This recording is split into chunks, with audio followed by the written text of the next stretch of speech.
Shalom, shalom, frères et sœurs, famille du Café Prophétique. Bonjour, nous nous retrouvons aujourd'hui, jeudi 1er août 2024. Nous sommes à notre rendez-vous du matin au Café Prophétique. Je suis votre frère Todd Eli, frère du Christ, fils de Dieu le Père, dans le Fils unique, Jésus-Christ, apôtre de l'Évangile. Mettons-nous en présence du Seigneur, adorons son saint nom, au nom du Père et du Fils et du Saint-Esprit. Amen. Nous sommes à notre jour 3 de nos 5 jours de jeûne et de prière pour entrer dans la grâce d'un nouveau commencement au cours de ce mois d'août. À Dieu soit la gloire, parce qu'il nous a conduits depuis les 2 premiers jours à la confession, à la repentance. Il nous a lavés, purifiés pour nous introduire dans ce temps, dans ce mois de faveur. À Dieu soit la gloire. Seigneur, nous te bénissons, nous te louons, nous t'adorons. Ô Dieu 3 fois saint, voici ton peuple ce matin. Relâche ta gloire, toi le Dieu de gloire. Seigneur, sans toi, nous sommes comme des poissons hors de l'eau, comme des arbres dont les racines ne sont plus dans le sol. Sans toi, Seigneur, nous mourrons. Nous nous tenons dans ta présence. Nous voulons célébrer, Seigneur, ta sainteté. Kadosh, Kadosh, Kadosh. Nous reconnaissons qui tu es. Et nous voulons t'adorer ce matin.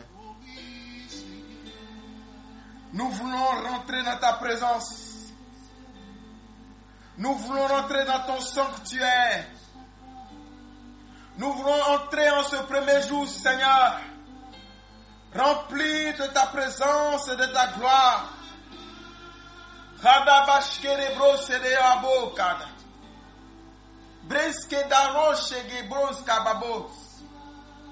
Librayagon Kanda Shagaba. Relâche ta gloire, mighty God. Seigneur, viens opérer au milieu de nous un nouveau commencement. Oh, toi qui nous as fait, viens nous refaire ce matin. Seigneur, nous voilà devant toi comme un livre ouvert. Tu nous connais depuis le premier jour. Tu nous connais jusqu'aujourd'hui et tu sais ce que nous serons demain. C'est toi qui, dans la paume de tes mains, tiens notre nom écrit et qui connais la destinée écrite pour nous. Tu as dit dans ta parole que tu connais le nombre de cheveux qui est sur notre tête parce que tu les as tous comptés et tu connais le nombre de jours pour lesquels nous sommes sur la terre. Nous t'appartenons, Seigneur. Relâche.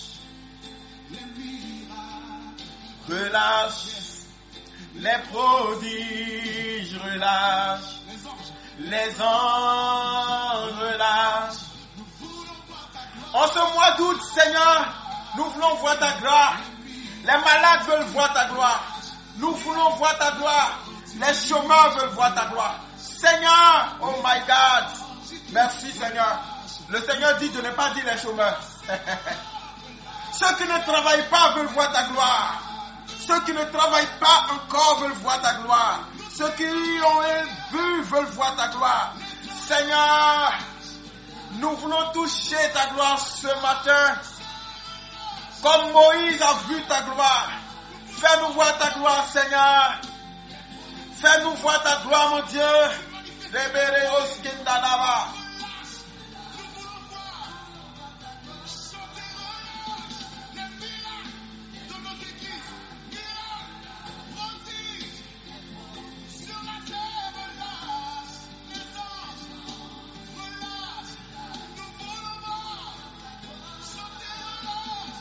Que le Seigneur remplisse ta présence de sa présence. Toi qui m'entends ce matin, que ton environnement soit saturé de l'environnement angélique, de l'environnement divin. Que ta maison le lieu où tu te trouves, que là où tu entends ce programme ce matin soit transformé.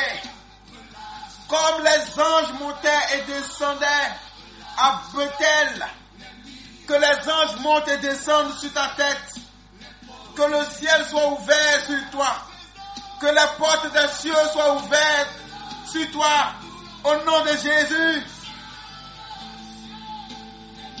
Qu'il y ait une fluidité de communication divine entre le ciel et la terre. Là où tu te trouves, là où tu nous entends, sois visité au nom de Jésus.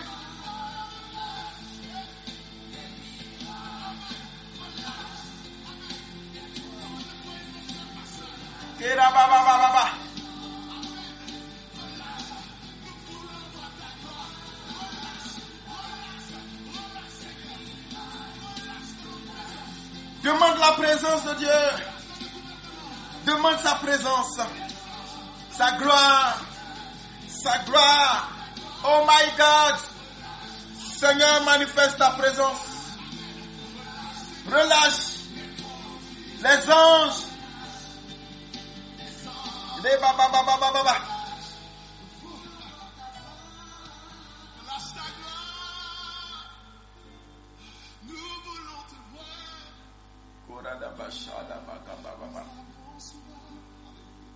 Que le Seigneur te fasse du bien.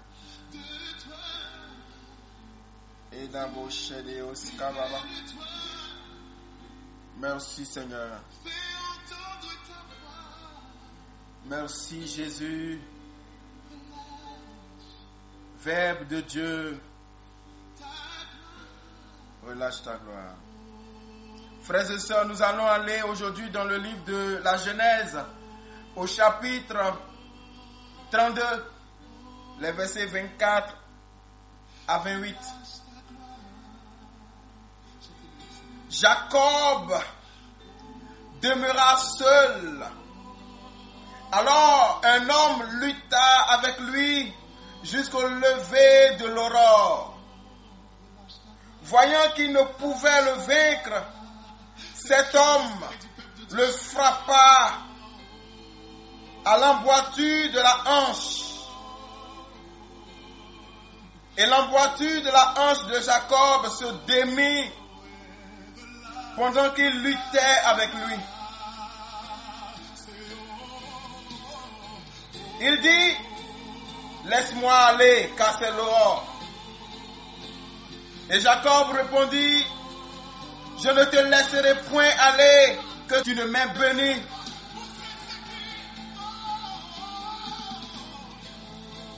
Il lui dit, quel est ton nom? Et il répondit, Jacob. Il lui dit encore, ton nom ne sera plus Jacob, mais tu seras appelé Israël.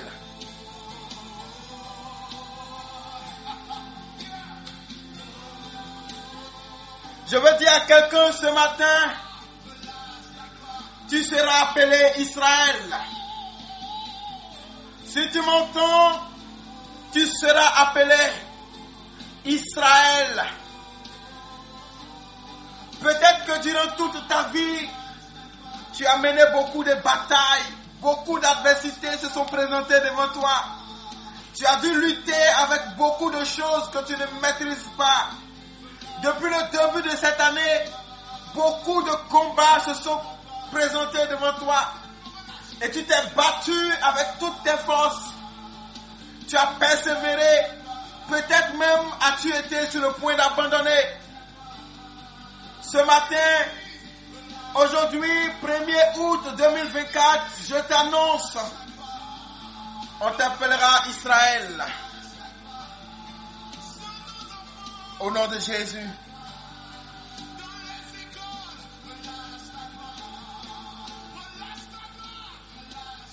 Frères et sœurs dans le Seigneur, rapidement, je vais vous dire une chose.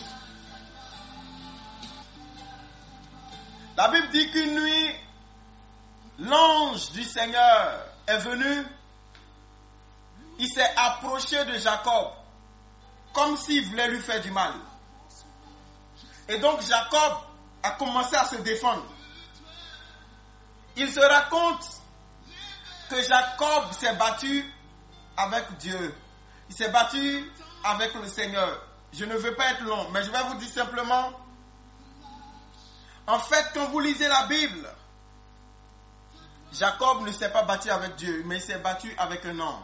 La Bible dit que Jacob s'est battu avec un ange. Et beaucoup de personnes interprètent ça comme si Jacob s'était battu contre Dieu et qu'il avait vaincu. En fait, ce n'était pas Dieu, c'était un ange. L'ange étant un être spirituel plus fort que l'être humain, ne peut pas venir se battre physiquement avec un être humain. Et puis l'être humain va gagner. Si l'ange avait l'ambition de tuer Jacob, il n'aurait même pas eu besoin de se battre. Il lui porte un coup et le monsieur est mort. Donc quand vous regardez le récit, vous comprenez que l'ange n'avait pas pour intention de tuer Jacob.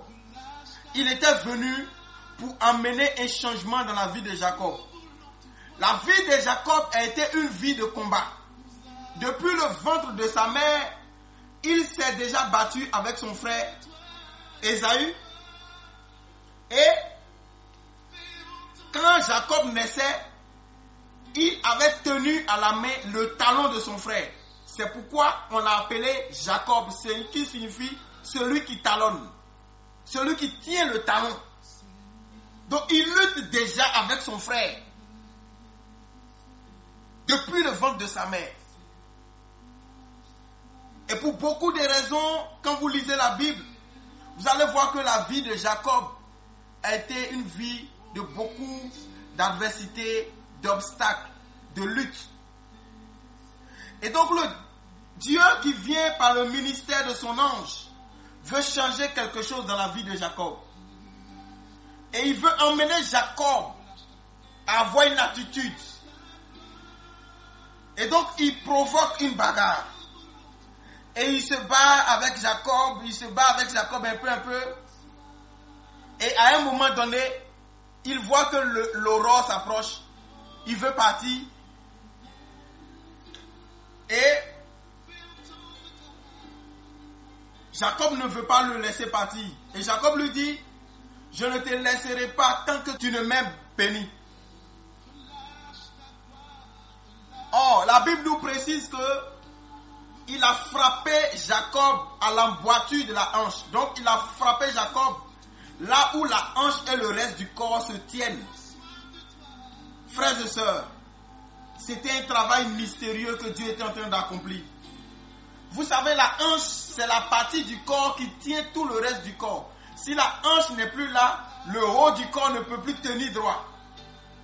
L'ange était en train d'intervenir comme ça sur l'histoire de Jacob pour casser ce qui avait fait l'histoire de Jacob depuis sa conception, sa naissance jusqu'à l'étape actuelle, pour amener Jacob dans une nouvelle phase de sa vie.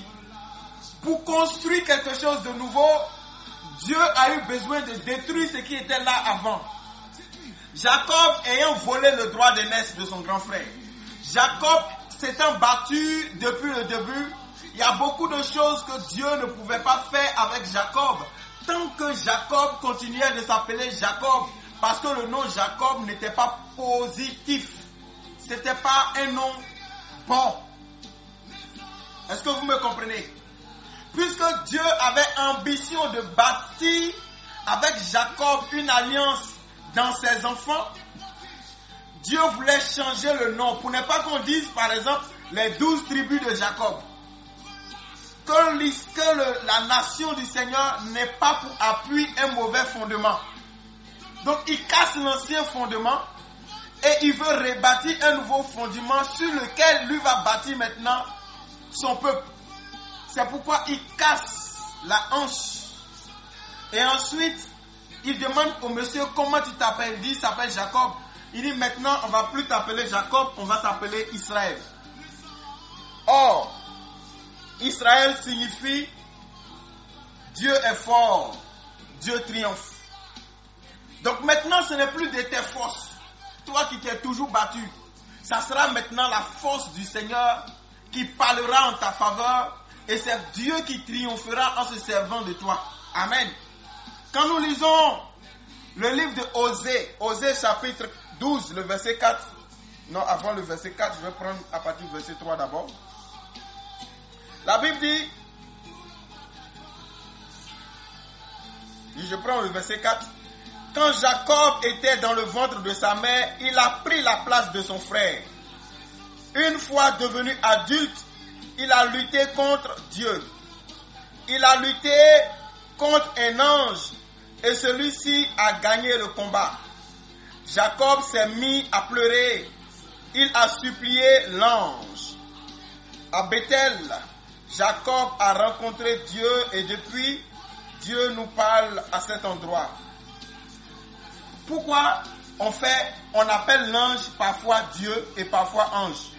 Tout simplement parce que l'ange qui vient de la part du Seigneur est considéré comme le Seigneur, même s'il n'est pas le Seigneur. Celui qui vient de la part du président de la République est le représentant du président. Si tu lui parles mal, c'est comme si tu as parlé mal au président. Si tu le refoules, c'est comme si tu as refoulé le président. Et pourtant, il n'est pas le président lui-même. C'est pourquoi on parle parfois d'ange et de Dieu dans Osée et dans la Genèse. Mais en réalité, ce n'était pas Dieu, c'était un ange. Et l'ange n'avait pas eu besoin de se battre s'il voulait lui faire du mal. L'ange était là pour une mission. L'ange voulait transformer l'histoire de Jacob pour que Jacob devienne Israël désormais. Alors ce matin, je veux te dire, peut-être que durant tous ces mois, tu t'es battu. Tu t'es battu de tes propres forces. Tu as mis beaucoup d'énergie. Tu as fait beaucoup de choses. Tu as lutté. Peut-être même que tu n'as pas utilisé les bons moyens et que tu as utilisé des politiques, des stratégies qui ne sont pas forcément du goût de Dieu. Cela n'empêche pas que Dieu t'aime. Cela n'empêche pas que Dieu a un but pour ta vie. Et ce matin, il te dit, je veux transformer ton nom. Désormais, ça ne sera plus de tes forces que tu te battras. Ça ne sera plus avec tes stratégies. C'est l'Éternel qui sera fort à travers toi. C'est Dieu qui triomphera à travers toi. Est-ce que tu veux compris? Kalababa. Tu vas te mettre sur tes pieds. Et tu vas ouvrir tes mains. Seigneur mon Dieu, répète avec moi. Seigneur mon Dieu, mon roi, me voilà devant toi comme Jacob. Depuis tout temps, Seigneur, je me suis battu. Je me suis débattu de mes propres forces. J'ai couru. J'ai fait usage de mes moyens, de mes connaissances, de mes relations. J'ai essayé avec mes stratégies, avec mon argent. J'ai essayé avec mes connaissances. J'ai fait beaucoup d'efforts. Le résultat, Seigneur, n'est pas glorieux. Ce matin, je reconnais mes limites, mon incapacité à atteindre ce que tu veux pour moi. Je ne peux pas de moi-même. C'est pourquoi je me repens de tout ce temps où je me suis battu sans toi, où j'ai commencé la guerre et je t'ai demandé de me suivre. Désormais, passe devant, Seigneur. Désormais, prends le volant. Seigneur, sois désormais le capitaine. Saint-Esprit, passe devant. Relâche ta gloire. Trace le chemin et je marcherai dans tes pas. Indique-moi la voie à suivre. Sois le Dieu qui triomphe par ma vie. À partir de ce mois de août 2024, à partir d'aujourd'hui, Seigneur, je veux manger le fruit de ton triomphe. Je veux manger à la table de ton triomphe. Je veux boire à la table de ton triomphe. Au nom de Jésus-Christ de Nazareth, je ne compte plus sur mes chars. Je ne compte plus sur mes chevaux. Mais je compte sur l'Éternel des armées. Seigneur, je m'appuie sur toi. Et désormais, parce que tu es avec moi, C'est toi, Seigneur, qui combattras pour moi. C'est toi, Seigneur, qui atteindras les objectifs pour moi et par moi. Je te donne toute la gloire. Seigneur, je te consacre ce mois d'août. Je le plonge dans ton triomphe. Je le plonge dans ta victoire. Je proclame sur le mois d'août que ta gloire arrive. Mois d'août, écoute ma voix. Je viens devant toi au nom de l'Éternel des armées. Je dépose mes armes. Je dépose mes moyens humains. Je me débarrasse de moi-même. Ce n'est plus en mon nom que je viens. C'est au nom de Yeshua Mashiach. Sois imprégné de la gloire de Dieu, mois d'août 2024. Écoute et entends ma voix. Je te parle au nom de Jésus. Depuis ce jour, 1er août, jusqu'au 31 août, deviens chaque jour un escalier croissant vers le sommet de la gloire. Au nom de Jésus, je marcherai et je gravirai les hauteurs. J'atteindrai le but et j'aurai des résultats de triomphe par le triomphe même de l'Éternel. Au nom de Jésus. Mois d'août, ouvre tes portes grandes devant moi. Que le succès de l'Éternel s'attache à moi au nom de Jésus. Mois d'août, que tout ce qui m'a résisté au moment où je me battais de moi-même cède devant la toute-puissance, la force de Dieu. Je proclame sur toi, mois d'août 2024, au nom de Jésus-Christ, le triomphe de l'Éternel. Chaque minute, chaque heure, chaque jour et chaque semaine de ce mois, reçois le triomphe de Dieu par le Saint-Esprit. Je mangerai le pain du triomphe. Mon arbre donnera le fruit du triomphe. Mon arbre sera toujours vert. Mes feuillages resteront toujours fraîches. Mes racines sont plongées dans la force et le triomphe de l'Éternel. C'est par l'Éternel que je vaincrai. C'est par l'Éternel que je réussirai. C'est par l'Éternel que j'aurai des résultats. C'est par l'Éternel que je prospérerai. Oh, pendant que nous sommes en train de parler, il y a des gens qui sont en train de recevoir la grâce. Il y a une onction qui se dégage pendant que nous proclamons ces paroles. C'est par l'Éternel que je grandirai. J'atteindrai le sommet. J'aurai d'excellents résultats. Par l'Éternel, le Dieu de l'excellence. Par le ministère de l'Éternel, par le secours des anges, j'irai de miracle en miracle. J'obtiendrai des prodiges dans mes résultats. Les anges soutiendront mes marches. La gloire de l'Éternel sera sur ma vie comme un vêtement. Je paraîtrai au milieu de la gloire de Dieu.